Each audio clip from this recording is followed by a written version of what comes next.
Hey guys, Adina Shaw here. This is a video for the Great Fighters That You Shouldn't Copy series. Prince Naseem, he was one of my favourite fighters that I used to watch growing up. And yeah, I mean, probably embarrassed myself a few times trying to copy some of his moves. But he had such like a really cool natural style, really fun to watch. All of his fights were exciting, and he was undefeated until right at the end of his career, where he fought Antonio Barrera. And he was kind of past it by then. He'd had like hand injuries, he'd had a difficult weight cut, he'd been sick during his camp and stuff. Excuses aside, he put up a decent fight, but Barrera just had his number that night. And I think he fought one more time after that and then retired. But yeah, he was a great fighter to watch and super exciting. He was a bit of a like one of those guys that like you'd either pay to watch him win because you like to watch his style, or you pay to watch him lose because you hated him. He was super cocky. But yeah, let's get into it. This is him against Kevin Kelly. This was his like US debut. He was already a world champion. I'm not sure about Kevin Kelly at the time. You'll see that he had like a really unorthodox like punching style, like very wild. I mean, this is the most that you'll really see him have his hands up. But he had a lot of respect for Kelly at the time. He used to use his jab more like a fencer. Like Bruce Lee used to say that was how people should jab. You know, kind of more side on. But yeah, it worked for him. And he had massive power for the weight too. I think he was featherweight, real strong, but just a really unorthodox style. Used to make fun of his opponents like while he was in there with them, and you know what, like this is quite a fast start to a first round, but once he settles down, he'll start to loosen up a little bit. I haven't seen this fight for years, so. This might not be the best example because Kevin Kelly was like one of the top guys at the time. There you go. It's a bit of swag, but yeah, I mean you can see there you shouldn't ever really be leaning back from your opponent on your tippy toes, which is what he just did there. There's a lot of stuff that people would coach out of their fighters, but he just got away with it. But yeah, that's why he's one of the great fighters that you shouldn't try to copy, because he was so special that he managed to get away with a lot.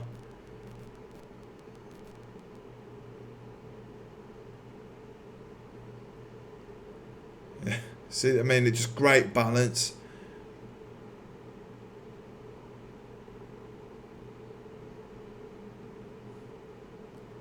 Yeah, I think he won the world title when he was like 21, I think, from Steve Robinson.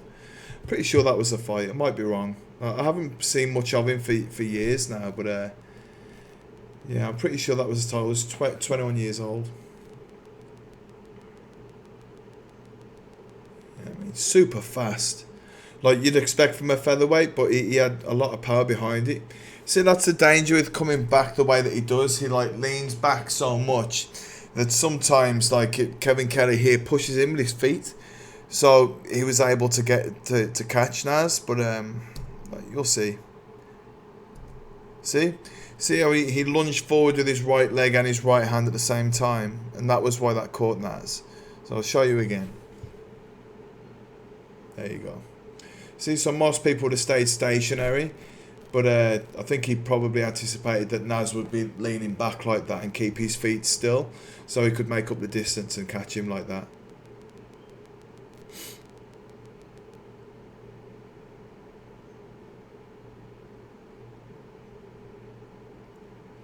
Yeah, I mean, there's a lot of people that say that Naz never really fought like any of the top guys, and then when he did, he lost. But that's not true. Kevin Kelly was a big guy at the time. Steve Robinson like had a not a great record, but he was a very good fighter. Naz fought and beat Tommy Johnson too, who was another guy at the time that was a big American name. He also went through a lot of South American guys, some Argentinian fighters and stuff that were good. Yeah, but you know, I think he was one that kind of needed to be in charge a little bit, and maybe that was why he didn't really come back after the Barrera loss. Sorry about that. I know I need to buy premium, but Times are hard.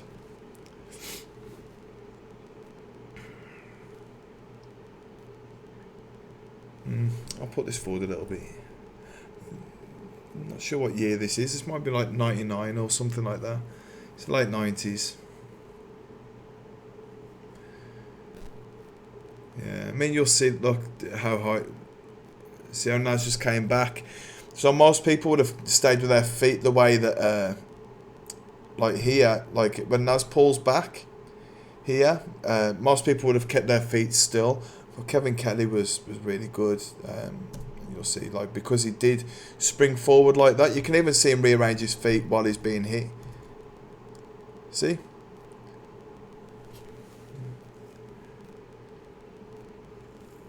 But yeah, that's the danger of trying to do those kind of moves, you know. I mean, Naz got away with it, but not many people would.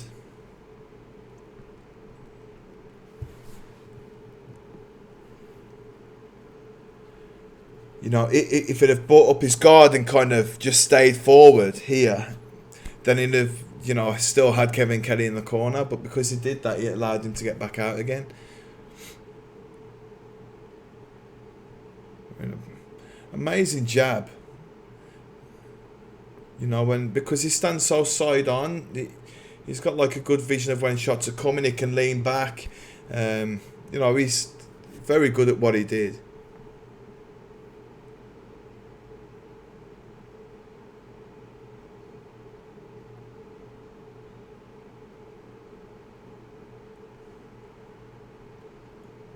Yeah, I mean, he's just getting clumsy with his footwork a little bit. You know, maybe the occasions, you know, rising to the occasions, getting to him a little bit.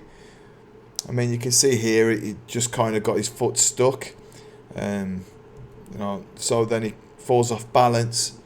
Referee should have jumped in there really, but because he jumps back up again, he gets tagged here. But the referee was miles away. The referee should have been a lot closer. Just show you again. As soon as Naz put his two hands on the floor, the referee should have jumped on him. But he didn't. So then Naz jumped back up and got tagged.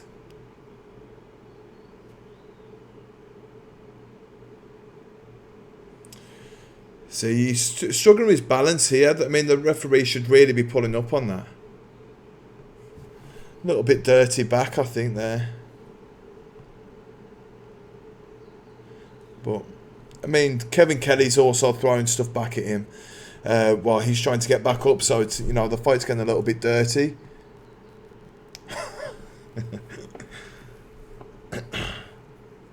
I know that these two became good friends after this.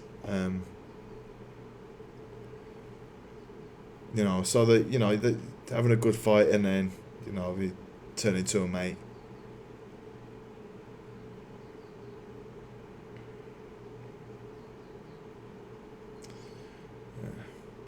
I mean, that was a bit of dirty boxing there, really, holding on to the head and, you know, whatever. Surprised that the ref hasn't said anything about that, but whatever. He probably doesn't want to break the rhythm of the fight, I suppose.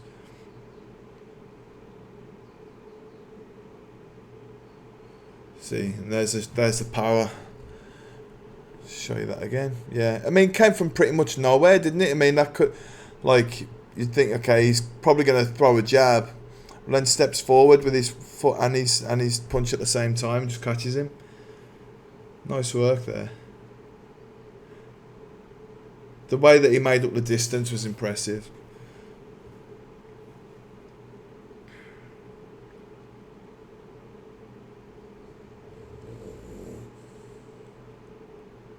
You know, a lot of the guys at this weight don't have big power, but Naz had a, like, you know, decent amount of knockouts. And then, you know, you mix that bit of power with speed. You know, he was dangerous and elusive. You know, he's been tagged here more than he probably did in the rest of his career until he fought Barrera. I mean, he had been dropped before, but, you know, this is a Kevin Kelly was, you know, a solid fighter.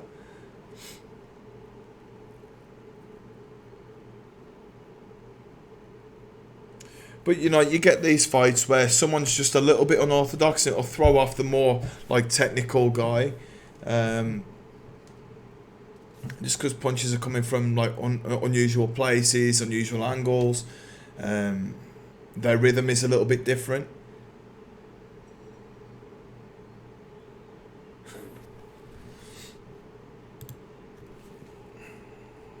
Just put this forward a little bit.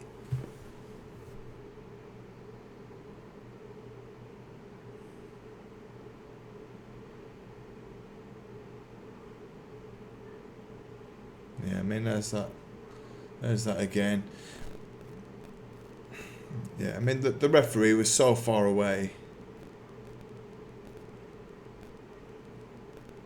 Yeah, there's a good banter between these two. Third round. Naz was like the first guy that used to predict the rounds as well. Like I know, like Muhammad Ali used to talk a lot before fights, but Muhammad Ali used Prince Naseem used to like pick the round and then he'd try and knock him out in that round. He was cool.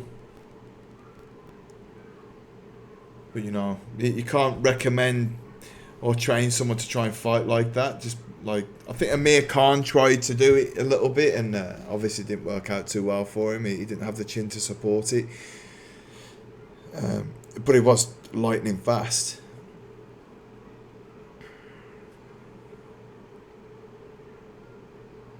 Right, it's not as much that Amir Khan didn't have the chin to support it. He's fighting heavier guys, so you know they carried more power.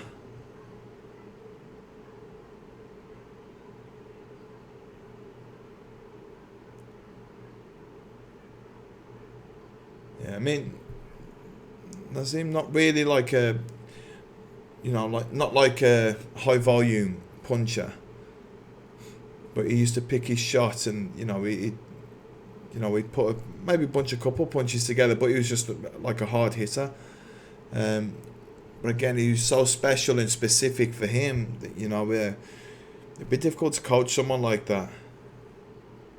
You know, there are some things that you can take from inspiration, you know, from what he did, but like his creativeness and stuff, that was all really special. But you know, I'd never recommend trying to teach a fighter to lean back out the way and like throw jumping uppercuts and stuff like that. You know, I'm pretty sure that when he was hitting pads, he didn't used to do all that kind of stuff either. Pretty sure that he used to hit pads in like a conventional way. He used to do some like flamboyant stuff on the bag, but yeah, I'm pretty sure that his pads wouldn't have looked like his fights do. But he had this same style from when he was an amateur as well. If you There's some videos out there when he was a kid fighting, and same style, like flipping into the ring and doing flips when he's been knocked down and stuff like that. He was fun, very athletic.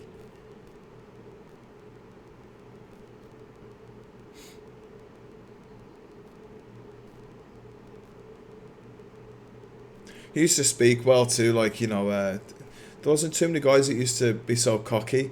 You know, there's obviously Muhammad Ali, but then, you know, the way that Naseem spoke, you know, definitely took inspiration from Ali. And then I think Conor McGregor's taken that inspiration as well. And, you know, but it wasn't common. There's like a big gap between, like, you know, where people would kind of be nice about each other, or they just say they think they're going to win. Whereas he would, you know, really elaborate on what he thought about his opponents and stuff.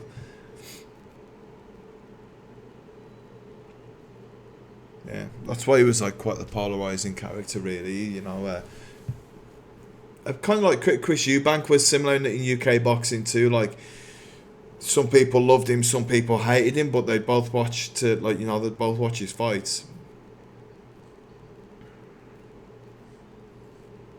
Let's have a look at some highlights. You know, it looks very calm in the corner there. Not breathing too heavy. I would have reacted to the Barrera fight, but it was so long. It's like I think it goes a distance.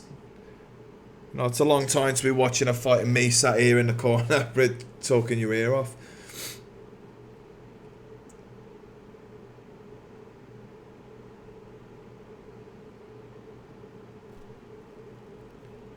Yeah, I mean, his way of being able to pull away from his opponent's shots and then come back with his own counters, you know, it's exceptional. You know, and a lot of the time he didn't have his feet underneath him. He'd kind of be leaning back, then back, like you know, so difficult. You know, I'd have to watch a Barrera fight again to see how Barrera beat him. I know, like, Barrera kind of made the fight a little bit dirty. Like, got him in, like, a full Nelson at one point against the corner. I mean, when someone's using that kind of head movement in boxing, you really have to start working their body, because their head's moving but their body's not.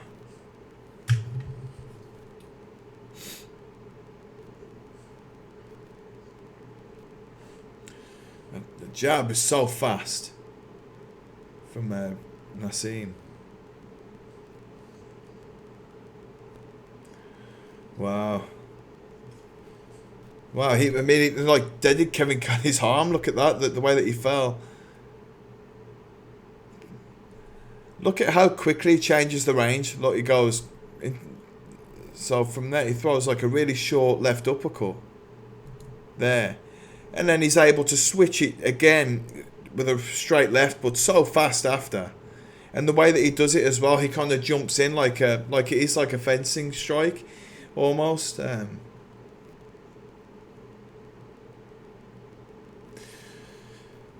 I think Kevin Kelly probably should have sat on his knees just for a second to recover. You know, he should have took full advantage of the 8 count there. You can see he's not all back yet. So now the ref. I mean, I don't know whether we should be counting him for that. You know, that was a bit of a slip, really, in my opinion. I mean, Kevin Kelly's catching Naseem here because Naseem is trying to come forward more. Like, he's not. Oh, a wicked shot. Straight over his shoulder. A great shot. But yeah, but Naseem was getting tagged because he was headhunting. Like, he'd got a bit single-minded. Huh. I thought that Kevin Kelly was going to complain about that then. Yeah, I mean, if Kevin Kelly had complained, I could understand. But he didn't, so I think he accepted that he'd lost. Yeah, and you know, those two became friends afterwards. I'll keep that going. But yeah, wicked fighter, you know, Prince Naseem. Probably doesn't get the credit that he gets, like, from, you know, like a lot of British, like, boxing fans don't really rate him and stuff, but I did, you know, and it was very exciting, you know, got away with a lot that he probably shouldn't have been able to. You know, he did some things that I think lost him a lot of fans at the time. Not long after 9/11 happened, he did an entrance and used like a Muslim prayer thing as his entrance music, which obviously didn't go down well. So he probably lost a lot of fans back then. You know, it's just people uneducated towards that kind of stuff at the time, and you know, but you know, and then he had like some controversy after he'd retired. He, you know, had a few bad car accidents, and I think he, you know, might have killed somebody. But you know, that nothing like that can really take away from the career that he had. You know, he was one of the first guys at this weight to really get paid a decent amount of money, as well. So yeah, he did a lot of good for boxing. You know, especially British boxing at the time. But yeah, so that's Prince Naseem, a great fighter that you probably shouldn't try and copy. Unfortunately, there's not much training footage of him to show you, but you know, I'm sure that he didn't used to train the way that his fights looked. But yeah, if there's any fights that you want me to react to, or maybe even your own fights or training videos, just leave them in the comments, and you know, I'm more than happy to make one of these videos. But yeah, let's speak soon, guys.